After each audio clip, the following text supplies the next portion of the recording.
चलिए आज की क्लास में हम देखते हैं स्वामी और सेवक के बारे में। ठीक है, ये हमारा ये जो पॉइंट था स्वामी और सेवक, और ये जो बाकी पॉइंट्स थे इसके बारे में डिटेल हमको हमें समझना है। ठीक है, तो स्वामी और सेवक, मास्टर एंड सर्वेंट, जैसे कि अभी कोमेश ने बताया है ना, ये वैसे ही परिभाषा यहाँ पे सामान्य दिया हुआ है कि स्वामी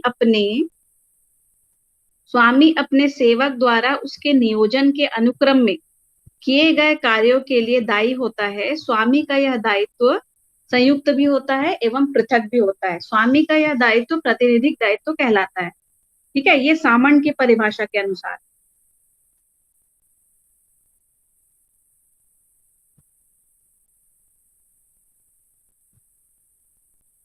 ठीक है, अब ये समझिएगा इसमें कि जो स्वामी होता है ना, स्वामी जो है वो सेवक को नियुक्त करता है और नियंत्रित करता है, तभी वो स्वामी कहलाएगा।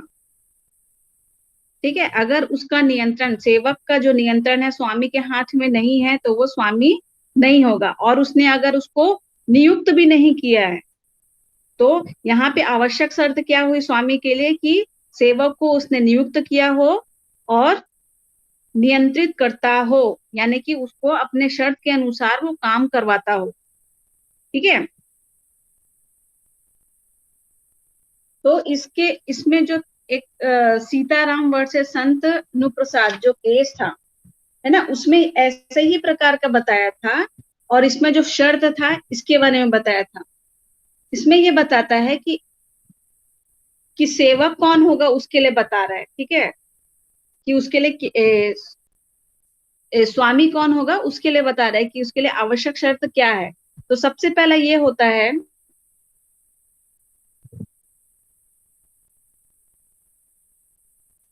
कि जो सेवक है ना, वो स्वामी के अधीन काम करना चाहिए, ना कि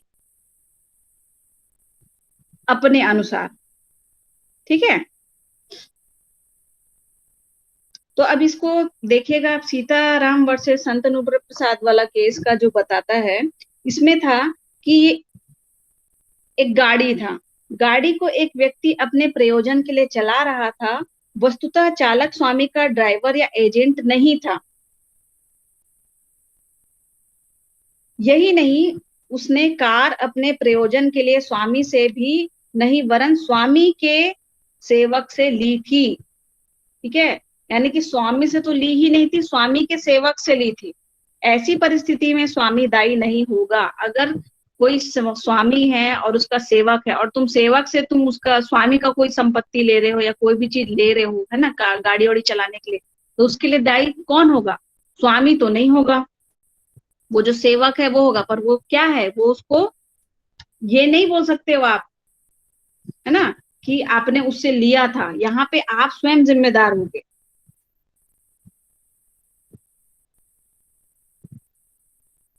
ठीक है, अब आगे देखिएगा, ये जो स्वामी तथा सेवक के लिए जो शर्त है, विशेष रूप से ये वाला शर्त जो 4 प्रकार का है, इसको देखिएगा।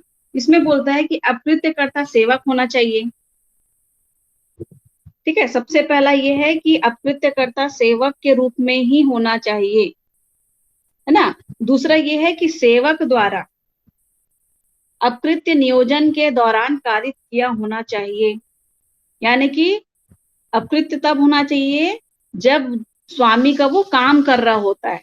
ठीक है, या कार्यकाल में होना चाहिए। तीसरा ये है कि कार्य प्राधिकार के अधीन किया गया होना चाहिए, है ना। मतलब कि यहाँ पे कि जो स्वामी है, स्वामी का वहां पे अधिकार था और उसके अधिकार का प्रयोग करके ही जो सेवक है उस कार्य को वो पूरा करते रहता है, जिसके अंतर्गत अकृत्य होता है। और लास्ट में है कि जो कृत्य है ना, वो दोषपूर्ण होना चाहिए और अनधिकृत रूप से होना चाहिए।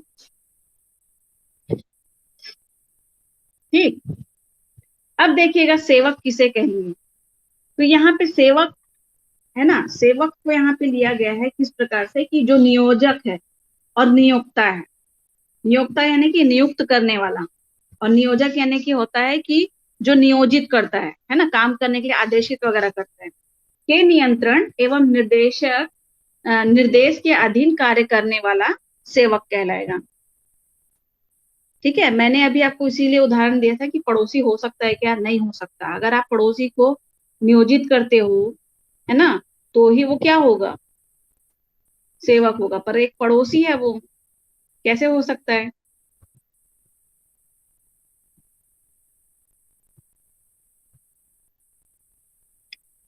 ठीक है, अब देखिए कि स्वामी के प्रतिनिधिक दायित्व के लिए अकृत्य करने वाली व्यक्ति का सेवक होना आवश्यक होता है। प्रश्न यह है कि सेवक किसे कहेंगे, है ना, जो मैंने अभी आपको ये वाला बताया, सेवक किसे कहेंगे, यहाँ पे प्रश्न उठता ही है।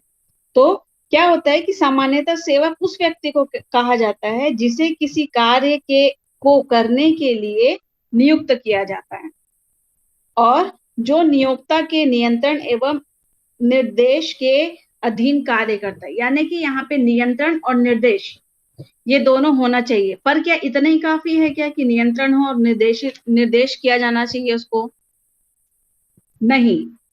ठीक है, ये दोनों के अलावा भी हमें और कुछ जरूरी बातें हैं जिसको सेवक के अंतर्गत में लिया जाता है। यानी कि यहाँ पे न्यायालय ने कई बार ये बोला है कि नियंत्रण और निर्देश ये दोनों के अलावा होगा, है ना, कुछ शर्तें होंगी तो ही वो सेवक के कैटेगरी में आएगा। तो यानी यहाँ पे जो अन्य शर्त हैं वो क्या होगा, ये देखिए। ये पहला बताता है कि सेवक की नियुक्ति करने की स्वामी की शक्ति होनी चाहिए।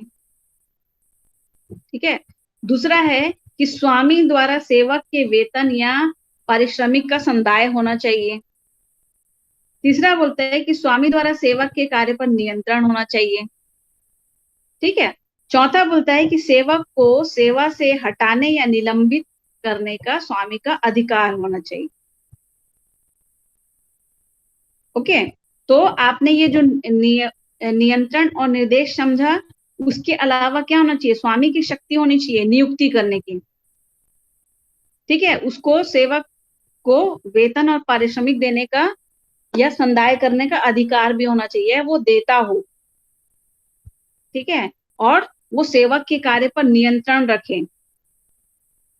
साथ में क्या बोलता है कि अगर सेवक अच्छा कार्य नहीं कर रहा है तो वो उसे हटा सके या निलंबित कर सके, वो होता है स्वामी का अधिकार।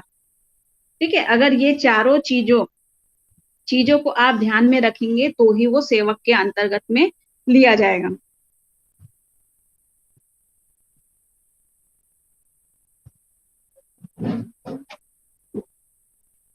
ठीक है, अब दूसरा देखिएगा, जो दूसरा इसका पॉइंट था कि नियोजन काल के दौरान अकृत्य किया जाना। ठीक है, तो नियोजन काल के दौरान मतलब क्या समझोगे आप, उसी को समझना है यहाँ पे। ये देखिए कि सेवक के कृत्य के लिए स्वामी के प्रतिनिधिक दायित्व हेतु यह आवश्यक है कि सेवक द्वारा कारित अकृत्य नियोजन के अनुक्रम में रहा हो। यदि ऐसा कार्य नियोजन के अनुक्रम में नहीं किया जाता तो स्वामी उसके लिए उत्तरदायी नहीं होगा। यहाँ पे आपको सबसे, मैंने आपको उदाहरण में भी बताया था कि अगर आप जो काम आपको दिया गया, यानी कि अगर आप एक नौकर हो, है ना, या आप किसी नौकर को काम देते हो, अगर वो आपके द्वारा दिए गए निर्देश के अनुसार वो कार्य करता है और उसके बीच में अकृत्य होता है तो उसकी जिम्मेदारी नौकर पे नहीं आएगी, आप पे आएगी, यानी मालिक पे आएगी। अगर आपके द्वारा दिए गए निर्देश के से बाहर होके अगर वो कोई अकृत्य करता है ना, तो उसके लिए आप उत्तरदायी नहीं माने जाओगे। यहाँ पे सबसे विशेष रूप से ध्यान देना है कि उसने, यानी कि जो सेवक है वो नियोजन काल के दौरान काम कर रहा है कि नहीं कर रहा है, या नियोजन यानी कि जो आपने दिशा निर्देश दिया उसको काम करने का, वो काम को वो उसी तरीके से कर रहा है, ये नहीं कर रहा है। यहाँ पे आप क्या बता सकते हो कि उसके द्वारा किया गया अकृत्य के लिए आप उत्तरदायी हो कि नहीं हो। ठीक है, इसके लिए ये बोलता है कि ऐसा कार्य स्वामी द्वारा प्राधिकृत किया गया हो। ठीक है, यानी कि जो कार्य है जो आप सेवक को दे रहे हो वो स्वामी द्वारा प्राधिकृत किया होना चाहिए, यानी कि स्वामी उसको बताएगा कि आप ये काम को कर रहे हो या ऐसे करोगे। ठीक है, उसके अलावा बोलते हैं कि अथवा स्वामी द्वारा प्राधिकृत कार्य को सेवक द्वारा गलत एवं अप्राधिकृत रीति से किया गया हो। तो दो ही चीज हो सकता है, या तो वो उसी तरीके से करेगा, या तो वो जो आप निर्देश दिए उसके विपरीत काम करेगा, है ना। ये दो चीज है नियोजन काल के लिए। अब इसमें देखिएगा जो ये केस है प्रेमवती सोनी वर्सेस स्टेट का मामला, है ना। इसमें क्या होता है कि एक व्यक्ति रहता है, एक इसमें ये बताता है कि इसमें राज्य सरकार की एक जीप को मरम्मत के बाद चालक वर्कशॉप से सीधे गैरेज में नहीं ले जाकर उसे घूमने के लिए ले गया। तो सबसे पहले तो आपको ये समझ में आ गया होगा कि इसने क्या गलती की, ठीक है। उसके बाद ये बताता है कि रास्ते में उसने जीप में कुछ लोगों को बैठा लिया। अब उसके बाद एक गलती तो की, साथ में दूसरी गलती भी कर दी। फिर बताता है कि चालक मदिरा पान किए हुए था तथा जीप को लापरवाही एवं तेज रफ्तार से चला रहा था। ये तीसरी गलती उसकी। परिणाम स्वरूप रास्ते में दुर्घटना घटी और जीप में बैठे हुए कुछ व्यक्तियों की मृत्यु हो गई और कुछ घायल हो गए। तो न्यायालय क्या आदेश दे सकता है, क्या दिया होगा? तो न्यायालय यहाँ पे ये बताता है, ये अभी निर्धारित करता है कि यद्यपि जीप को वर्कशॉप से गैरेज ले जाने का कार्य नियोजन के क्रम में था,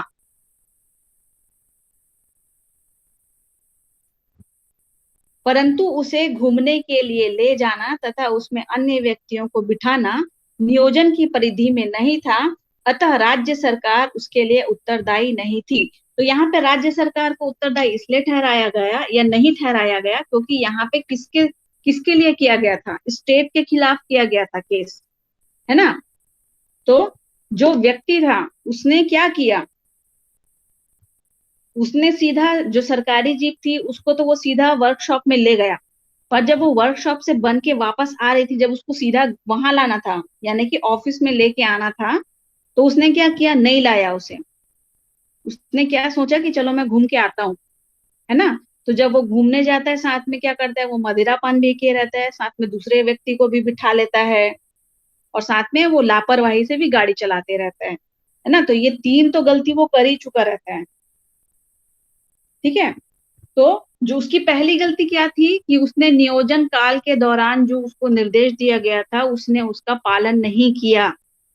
अगर यहाँ पे उसने पालन किया होता, है ना, तो यहाँ पे राज्य सरकार को उत्तरदायी ठहराया जा सकता था, परंतु यहाँ पे ऐसा नहीं है, ठीक है। ये केस को आप समझ लीजिएगा क्योंकि इस केस के माध्यम से आप आगे और समझेंगे। ये केस भी वैसा ही है, Pushpabai versus Ranjit Guinness versus pressing company, ठीक है। अब देखिए कि इस मामले में क्या होता है कि स्वामी सेवक द्वारा कारित, यानी कि यहाँ पे मामले के बारे में बता रहे हैं क्या होता है। खैर मैं इसको डिटेल पहले बता देती हूँ क्या हो सकता है इसमें, केस को समझिए आप। तो इस केस में होता है कि प्रतिवादी कंपनी के मैनेजर कंपनी के कार्य से कार द्वारा दूसरी जगह जा रहे थे। रास्ते में उसने वादिनी के पति को कार में बिठा लिया। कार असावधानी से तथा बहुत तेज चलाई जाने के कारण दुर्घटनाग्रस्त हो गई तथा सड़क की दाहिनी ओर के एक वृक्ष से लड़ गई। जिस वृक्ष से कार लड़ी थी वह करीब 9 इंच जड़ से अलग हो गई और इसी से पता चलता था कि कार बहुत तेजी से सड़क की गलत पटरी की ओर चलाई जा रही थी। कार के दुर्घटनाग्रस्त होने पर वादिनी के पति की मृत्यु हो गई और उसने क्षतिपूर्ति का दावा कंपनी के विरुद्ध दायर किया। प्रश्न यह उठाया गया कि क्या वादिनी के पति को कार में बिठाने की अनुमति दिया जाना मैनेजर के सेवा काल के दौरान था तथा क्या इस प्रकार के अनधिकृत व्यक्ति के कार में बैठने के कारण क्षतिग्रस्त होने पर कंपनी को उत्तरदायी ठहराया जा सकता है। सुप्रीम कोर्ट ने दोनों प्रश्नों का उत्तर स्वीकारात्मक दिया और यह माना कि इस प्रकार के मामले में जहां कंपनी ने किसी अन्य व्यक्ति को कार में लिफ्ट देने में स्पष्टता मना नहीं किया था और मैनेजर कंपनी के कार्य से कार द्वारा जा रहा था, जहां वादिनी के पति को कार में बिठाया जाना सेवा काल के दौरान माना जाएगा। जिसके लिए प्रतिवादी कंपनी जिम्मेदार ठहराई जाएगी। न्यायालय ने कहा कि ऐसे मामले में यह परोक्ष रूप से मान लिया जाता है कि सेवक द्वारा किया गया कार्य स्वामी का है, जब मैनेजर ने मृतक को कार में बैठने की अनुमति दे दी थी। तो विधि द्वारा दृष्टि में समझा जाएगा कि वह कार्य उसने अपने प्रकट प्राधिकार के अंतर्गत सेवा काल के दौरान किया था, अतएव उसने उसके कार्य के लिए कंपनी क्षतिपूर्ति देने के लिए दायी है। ठीक है, तो यहाँ पे उसने जो स्वीकृति दी और नहीं दी, क्या हुआ, उसने मौन धारण किया, उसने कुछ बोला ही नहीं, है ना। उसको या तो बोलना था कि नहीं, या तो हाँ बैठ जाओ, ठीक है, उसने कुछ बोला नहीं, तो उसकी जो मौन स्वीकृति थी, मौन जो उसने रहा ना, उसको स्वीकृति मान लिया गया। ठीक है, अब आगे देखिए आप, Poland versus Parr and Sons का केस है। इस मामले में प्रतिवादी के एक कुली को भूल से यह संदेश हो गया कि कुछ लड़के रेल के डिब्बे में उसके स्वामी की चीनी चुरा रहे हैं, शक्कर चुरा रहे हैं, मतलब अपने स्वामी की संपत्ति की रक्षा के लिए उसने उनमें से एक को मारा। परिणाम स्वरूप लड़का गिर पड़ा और रेल के डिब्बे से कुचल गया तथा उसके पैर कट गए। न्यायालय ने इस वाद में कहा कि स्वामी दायी है। कुली स्वामी की संपत्ति की रक्षा करने के लिए युक्तियुक्त प्रयास करने का विवक्षित अधिकार रखता था। उसके द्वारा की गई हिंसा इतनी अधिक नहीं थी कि उसके कार्य को प्राधिकार से बाहर कर देती, इसलिए स्वामी दायी है। ठीक है, तो ये 3 केस आपने देखा। तो इस केस में क्या हुआ, नियोजन काल के दौरान और प्राधिकार में रहते हुए काम किया। इसमें क्या हुआ, नियोजन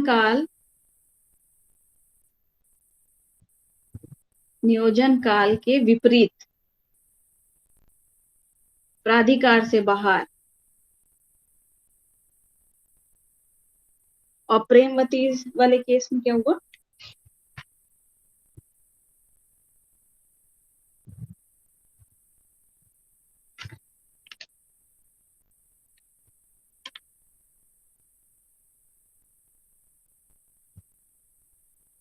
नियोजन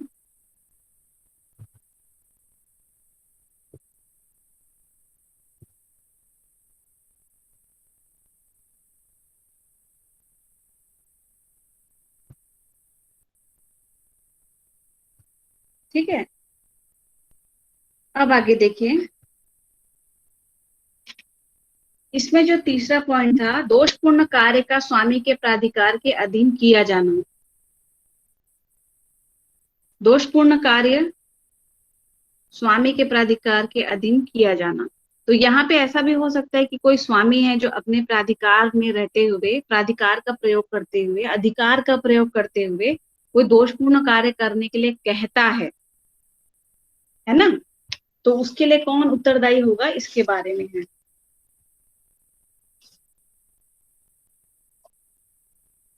तो इसके लिए सबसे पहले ये बताता है कि स्वामी द्वारा प्राधिकृत होना चाहिए जो सेवक है, ठीक है, और प्राधिकृत कार्य को अनधिकृत रीति से किया गया होना चाहिए।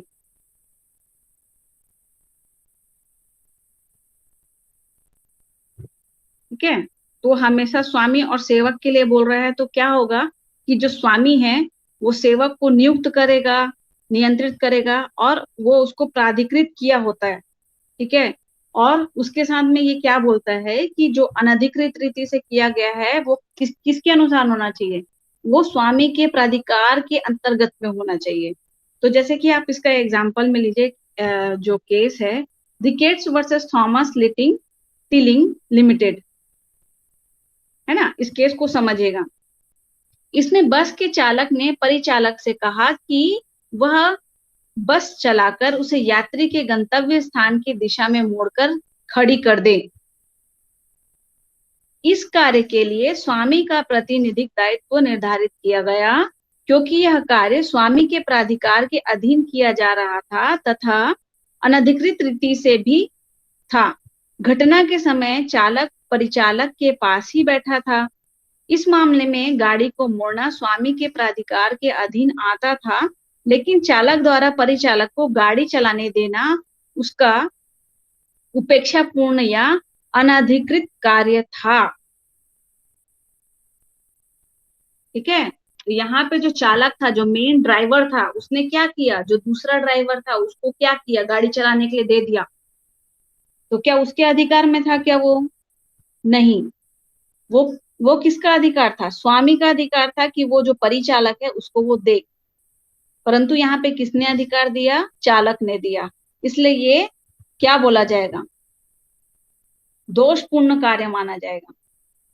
ठीक है, किसके प्रति माना जाएगा? स्वामी के। ठीक, यहाँ पे स्वामी क्या होगा? उत्तरदायी होगा कि नहीं होगा? नहीं होगा।